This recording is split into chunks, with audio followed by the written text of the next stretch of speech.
첫 번째 단어는 최근 되면서 시험에 거의 안 나오고 있어요. 이 단어는. 그래서 최근 한 4, 5년 전에 한번 나오고 난 다음에 이후에 자취를 감췄는데 그래도 한 번쯤은 봐둬야 되는 단어입니다. 역사습의 목적 나와 있죠. 역사 의미죠. 역사 의미에서 역사에 대한 기록으로 옳지 않은 것 했습니다. 기록으로 해서 역사에는 역사의 주관이 개입되면 안 된다. 개입돼야 되죠. 기록은 역사가 기록된 것이기 때문에 그 시대 정신, 역사가의 가치관, 이런 주관이 반영되지요. 그래서 역사라는 것은 사람들로 하여금 역사를 통해서 배우게 해야 된다. 이게 이제 주관적 기록이다. 주관적이면 기록이고 객관적이면 사실인 거야. 역사를 통해서 현재를 살아가는데 뭐 이거는 삶의 지혜 교훈 오는 거 이건 뭐 당연한 것들이고요. 사료와 역사적 진실이 반드시 일치하는 것은 아니므로 사료 비판이 필요하다.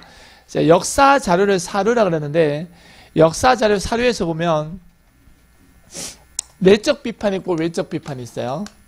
사료 비판에서 내적 비판은 말 그대로 내용을 보는 것이고 외적 비판은 이게 진짜인지 거짓인지 진위 여부라든지 또는 원본인지 필사본인지 필사 여부 같은 것들을 보는 것이 외적 비판이고 내적 비판 내용의 진실성을 파악하는 게 의미를 파악하는 게 내적 비판이라고 보시면 돼요. 그래서 모든 역사 자료를 하더라도 그게 역사 자료로 활용될 수는 없다. 그렇지? 사료 비판이 필요하다는 얘기입니다. 사실로서 역사란 과거에 존재했던 모든 사실과 사건을 의미한다. 그렇죠? 과거에 있었던 모든 사실들을 사실로서 역사. 그래서 과거에 대한 모든 사실들은 바닷가의 수많은 모래알과 같은 거지.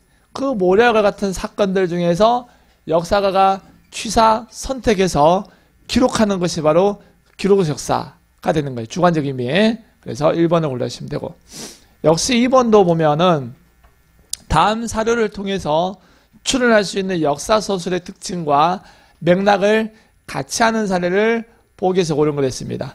부여는 장성 북쪽에 있고 현도에서 천리쯤 떨어져 있다. 사람들 체격은 매우 크고 성품이 강직 용맹하여 근엄 후독해서 다른 나라를 노략질하지 않았다. 부여에 대한 얘기죠. 반면에 고려는 요동의 동쪽 천리에 있고요. 좋은 밭이 없어서 힘들어 일고도 배를 채우기 부족했다. 사람들 성품은 흉악하고 급해서 노략질하기 좋아했다. 부여 사람들은 용맹하고 후덕하고 노략질하지 않았다. 고려 사람들은 성품은 흉악하고 노략질하기 좋아했다. 고려 애들은 양아치다. 이렇게 얘기해요.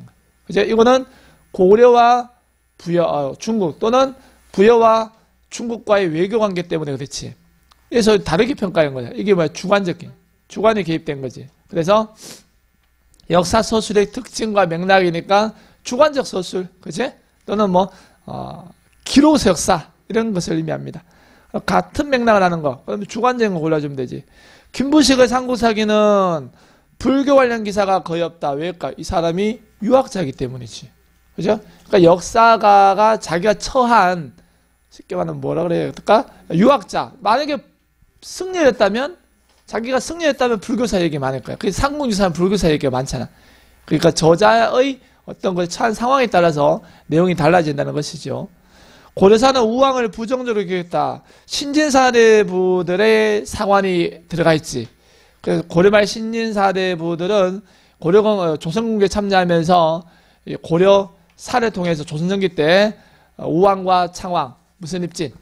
이성계, 폐가 입진이죠. 폐가 입진은 당연한 것이었다 이거지. 왜 가짜를 폐하고 진짜를 세웠다. 우왕과 창왕은 신우와 신창이라 해가지고 왕실일 집안이 아니다 이거지. 신돈의 아들과 손자라 해서 왕위를 뺏은 인물들이기 때문에 그들을 폐하고 진짜 정창군 왕료였던 공양왕을 세운 것은 당연한 것이었다. 그리고 공양왕으로부터 왕위를 물려받은 인물이 이성계고 그 이성계가 조선을 만들었다 이거지. 그죠? 그래서 결국은 이 조선건국의 정당성을 알리기 위해서 이렇게 얘기했던 거지. 그래서 이 우왕과 창왕을 이제 열전에 포함시키기도 했고요. 한백겸의 동국지리지는 문헌고 중에 입각한 객관적인 역사 연구니까 객관적인 것이니까 사실이 되겠죠. 그 다음에 사마천사기는 기전체로서 역사를 봉기세같이 열전 연표 등으로 나누어 설명하고 있다고 되어 있죠. 기전체 역사서고 이렇게 나누어진 것은 사실이지. 여기서 사마천은 사기의 역사적 내용이 나오는 건 아니지. 그러니까 내용이 뭐 어쩌고 저쩌고 하면은 주관적인 것이지만 이 서술 방식을 그냥 나열해 버렸죠. 객관적인 거예요. 그래서 기억과 니은이 바로 주관적, 즉 기록, 그치? 기록 역사가 됩니다. 1번을 골라주시면 돼. 그 다음 3번. 다음 주장을 고려할 때 가장 적절한 태도라고 되어 있죠. 역사에 대한 서로 다른 관점을 사관이라고 하고요. 역사가가 어떤 사관을 가지고 책을 저술, 편찬하는가에 따라서 역사서의 내용은 달라질 수 있다. 역사가 어떤 사관을 가지고, 그치? 주관적이고 기록이란 뜻이지요. 그러면 과거 사실을 밝히는 일치상 과제로, 이건 사실이지. 객관적인 의미가 되겠고, 대중을 위한 역사를 만들고자 정당한 윤색을 가한다. 이것도 마찬가지. 그 다음에 역사 서술은 반드시 현재 요구를 반영해야 한다. 반드시 현재 요구를 반영해야 되는 건 아니다. 그 다음 역사서를 읽을 때 독자, 저자의 사관. 위에서 얘기하는 것은 역사가의 어떤 사관을 가지고 책을 쓰니까 사관을 이해하는 것이 역사를 이해하는 것이다 라고 보시면 됩니다. 그래서 4번을 골라주면 돼. 그 다음 4번. 우리 역사의 특수성을 보여주는 설명만으로 묶은 것은 했습니다. 선사시대는 구석기, 신석기, 정동기 순으로 발전하였다. 이거는 우리 역사의 특성이 아니지. 보편성이지. 세계 역사에서도 보이는 보편적인 성질이야. 우리만이 가진 특징이 아니지요. 우리만이 가진 특징하면 청동기가 시대에서 철기가 유입되면서 청동기와 철기가 함께 사용했다면 그건 특수성이야. 우리만의 특성이 청동기 시대에서 철기로 넘어가면서 보통 철기가 들어오면 청동기가 사라지는데 함께 사용했던 게 또 우리만의 청동기 철기의 특징이고요. 고대 사회 불교는 현세 구복이다. 호국적인 성향이다. 호국적인 불교가 특수성이죠. 불교는 어떤 미문이라도 살생을 하면 안 되는데 우리는 해도 되는 거지. 나라 지키기 위해서. 이것도 특수성이 되겠고요. 조선시대 농촌사회는 둘의 개와 같은 공동체 조직, 농경사회라는 보편성 속에서 공동체 조직이 우리의 특징이죠. 마찬가지 특수성이 되겠고요. 또는 뭐 아시아는 유교 문화권이죠. 유교 속에서 우리의 특성은 뭘 강조하는 거야? 충과 주로 효를 강조하는 게 우리의 독특한 특성이지. 충효사상을 강조하는 거야. 그치? 이런 것들이 바로 특성이고. 그 다음에 아시아는 한자 문화권이라는 보편성을 갖고 있지만 우리만의 특성은 이거 가지고 뭘 만들었어? 이두를 만든다는 거야. 그치? 이런 것이 또 특성이다. 그래서 정근대 사회에서 신문제 사회가 생성, 이거는 뭐 세계사에서 나오는 보편성에 해당하고요. 그래서 한국사를 바르게 하려면 이러한 세계사적인 특수성과 세계사적인 보편성과 지역적인 특성의 어떤 균형 있고 조화로운 시각이 한국사를 바르게 하는 것이다. 이렇게 보시면 돼. 그래서 2번을 골라주시면 되고요. 맞습니다. 여기까지가 뭐 한국사의 바로 이해가 되겠고, 그 다음에 5번째 뭐 선사시대가 등장하죠. 최근 들어오면서 작년 기준으로 지방직하고 서울시에서 선사시대 문제가 나오지 않았지. 바로 이제 고조선 문제가 나오거나 또는 초유가 문제가 나오기도 했는데요. 하지만 생략이 됐다 하더라도 이제까지 한 문제씩은 나왔기 때문에 작년 지방직 빼고는, 그래서 한 번쯤 봐두셔야 됩니다. 자, 선사시대 유적지와 그곳에 발굴된 유물에 대한 설명을 옳은 것을 모두 골라라. 부산 동삼동 유적지. 자, 부산 동삼동 하면은 대표적으로 무슨 시대 때?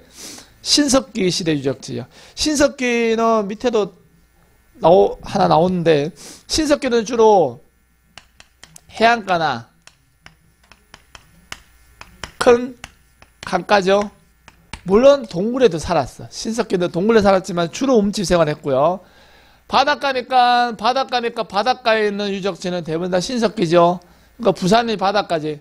부산 동삼동 유적지. 그 다음 강원도 양양 동해바다죠. 양양 오산리 유적지.